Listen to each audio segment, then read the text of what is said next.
नमस्कार.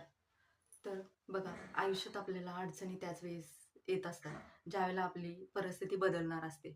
आणि काही लोकांना ना कळतच नाही, की आपल्या आयुष्यात ही वाईट परिस्थिती का आली? तर त्यांना असं वाटत असतं, की माझ्याच आयुष्यात ही वाईट वेळ का आली? वाईट परिस्थिती का आली? वाईट लोकं का आली? तर ते ना त्या गोष्टीचा विचार करत नाहीत, की अ, बाबा ह्या परिस्थितीतून मला काहीतरी केलं पाहिजे, मला काहीतरी शिकलं पाहिजे.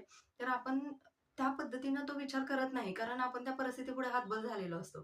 त्या परिस्थितीपुढे झुकलेलो असतो. तर मला तुम्हाला हे सांगायचंय, की त्या परिस्थितीपुढे न झुकता अ, किंवा न हार मानता आपण त्या परिस्थितीचा एक तास आधीचा आणि 1 तास नंतरचा विचार करून आपण त्या परिस्थिती पुढे स्ट्राँग राहिलं पाहिजे. स्ट्राँग निर्णय घेता आले पाहिजेत आणि रिस्क घेता आली पाहिजे. अशा काही गोष्टी केल्यानंतर आपण त्या परिस्थितीला अ, मागे टाकून आपण पुढे गेलेलो असतो आणि पुढे अशा प्रकारे गेलेलो असतो, की आपल्यावर कितीही वाईट वेळ आली तर त्या वाईट वेळेत आपण खचत नाही. आपण प्रत्येक वेळेस संघर्षाला तयार झालेलो असतो. आपण आपली सहनशीलता झालेली असते.